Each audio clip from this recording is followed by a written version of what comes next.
फयाज ज़फ़र ने कभी नहीं कहा कि जो मुलजिमान है उमर और उनके बेटे एहसान ने क्लीन शेव कर दिया है, उन्होंने दाढ़ी ख़त्म कर ली है। अगर आप लोगों ने फयाज ज़फ़र पर ये साबित कर लिया तो मैं आप लोगों से कमेंट में माफ़ी मांगूंगा और इस वीडियो को भी डिलीट करूंगा। फयाज ज़फ़र ने कभी भी नहीं कहा है और कहीं पे भी ये नहीं कहा है कि क़ारी उमर ने दाढ़ी ख़त्म कर दी है। ये सिर्फ आप लोगों के अभी इल्ज़ाम तराशी है और फयाज ज़फ़र से बुग़्ज़ और नफ़रत है। उन्होंने कभी भी नहीं कहा है, अगर कहा है तो मुझे दिखाए। फर्स्ट नंबर पर उन्होंने ये नहीं कहा था, ये कहा था स्वात के फेक अकाउंट तोरगुल खान ने ये सेंसिटी फैलाई थी कि जो मुलजिमान है, मरकज़ी मुलजिमान क़ारी उमर और उनके बेटे एहसान, उन्होंने दाढ़ी और मूंछें ख़त्म की है। तो वो तोरगुल खान ने कहा था, फयाज ज़फ़र ने नहीं कहा था। आप लोग साबित नहीं कर सकते।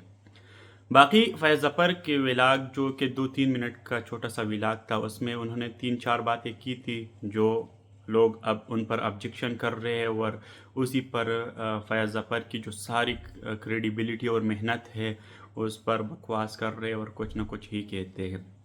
सेकंड नंबर पर उन्होंने कहा था कि यही स्वात से बाहर निकल गए हैं। तो अभी तक तो ये कंफर्म नहीं हो गया है ना कि उनको पुलिस ने कहाँ से गिरफ्तार कर लिया है, या आपको पता है? अगर आपको पता हो फिर भी मुझे बताएं। पुलिस से जब पूछा गया कल मीडिया वालों ने कि आपने यही जो मुलजिमान है ये स्वात के अंदर से पकड़े हैं या बाहर से, तो पुलिस ने इस पर कोई जवाब नहीं दिया। पुलिस का उस वक्त ही जवाब था कि बाज़ बातें होती है जो कि तफ्तीश से पहले हम नहीं कह सकते, इससे केस जो है ख़राब हो सकता है। तो वक्त आने पर हम आपको सब कुछ बताएंगे, लेकिन अभी हम ये रिवील नहीं कर सकते। तो पुलिस ने तो अभी तक ये रिवील नहीं किया है, हो सकता है उन्होंने स्वात से बाहर ही उनको गिरफ्तार कर लिया हो। तीसरे नंबर पर फयाज ज़फ़र पर ये इल्ज़ाम या यही बात यही कहा जाता है कि फयाज ज़फ़र ने कहा था कि ये जो मुलजिमान है उनका ताल्लुक़ जो है डायरेक्टली या इनडायरेक्टली किसी मेजर के साथ है। तो उस बात में भी कुछ हद तक हकीकत है। उन्होंने जिस मेजर का नाम लिया था उसके भाई जो एक मौलवी है शेख साहब, उन्होंने फयाज ज़फ़र के ख़िलाफ़ एक वीडियो लगाई है और कह रहे हैं कि स्वात में एक शराबी ने इस तरह कहा है, उनको शराबी और शराब के नशे में इसी तरह के अल्फाज इस्तेमाल किए हैं और कहा मैं उनको छोड़ूंगा नहीं और इस तरह कुछ धमकियाँ भी दी है।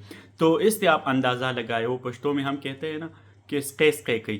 तो शेख तोयब ने जो उनके खिलाफ वीडियो बनाई है, आप इस बात को मिला कर देखें, ये जो मेजर है और शेख तोयब है ये सगे बाई है, तो उस मेजर के बाई ने क्यों बयान दिया, तो इससे कुछ न कुछ हम निकाल सकते हैं कि इस कारी का उस शेख के साथ, उसके बाई के साथ कोई ना कोई ताल्लुक़ था और उनकी तस्वीर मौजूद है। फयाज ज़फ़र ने यही कहा था, इस तरह नहीं कहा था, उन्होंने ये कहा था कि ये जो मुलजिमान है उनकी तस्वीर जो है वो उस मेजर और उनके फैमिली मेम्बर के साथ मौजूद है। और वो मैं यहाँ पर लगा तो नहीं सकता क्योंकि मैं यहाँ पर किसी की तस्वीर तो लगाना पसंद नहीं करता, लेकिन मेरे पास मौजूद है। अगर किसी को चाहिए तो मुझे व्हाट्सएप पर भी मैसेज कर सकते हैं, कमेंट में भी मैं उनको बता सकता हूँ, मैसेंजर में भी, कि इन जो मुलजिमान है ख़ुसूसी तौर पर जो बाप है उनकी तस्वीर वो शेख के साथ भी है, उनके भाई मेजर के पास भी है, तो के साथ भी है। 3 नंबर 4 नंबर पर जो बात की जा रही है कि फयाज ज़फ़र ने कहा था कि उनका ऑपरेशन हो गया है स्वात के किसी अस्पताल में, लेकिन उसका कोई रिकॉर्ड अभी हमारे पास मौजूद नहीं सरकारी तौर पर, अस्पताल वाले जो रिकॉर्ड होता है, और उनको किसी ने मारा है और छुरी वगैरह से। तो अब इसको तो मैं प्रूव नहीं कर सकता। ये जो चौथा पॉइंट है, जो बाकी 3 पहले पॉइंट है वो सारे आप लोगों के मंगड़त है और उसको आप जो है इधर वेरीफाई नहीं कर सकते और क्लेम भी नहीं कर सकते, ना आप मेरे साथ उस पर बहस कर सकते हैं।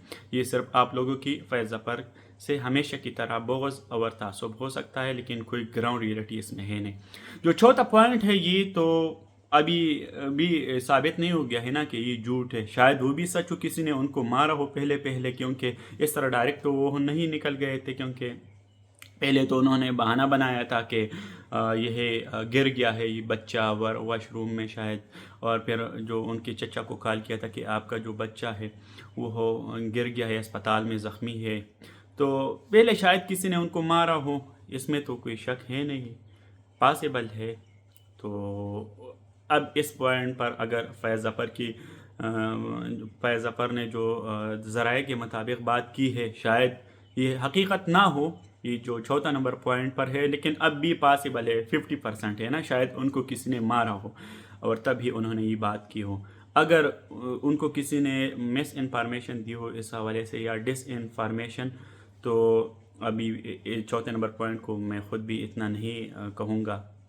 جو اس کے علاوہ اب سوشل میڈیا پر لوگ جو ہے فیض ظفر کو انہوں نے پکڑا ہوا ہے اور اس پر بحث کر رہے اور یہ نہیں کہہ رہے کہ ملزمان کو کیا سزا ملنی چاہیے، کس طرح سزا ملنی چاہیے، اور اس ٹاپک کو چینج کرنے کی کوشش کرے جو کہ پہلے ہم کرتے رہے ہیں. اگر سیلاب آ جائے تو ہم کسی ہوٹل والے کو پکڑتے ہیں، یا جو نان ایشو ہو، جو ایشو ہی نہیں ہو، اس کو ہی ہم بحث موضوع بناتے ہیں، اور جو اصل مسئلہ ہوتا ہے، اصل موضوع ہوتا ہے، اس کو ہم اگنور کرتے ہیں. تو خدا را فیض ظفر کو ابھی معاف کرے اور ان ملزمان کی سزا کے حوالے سے بات کرے. شکریہ.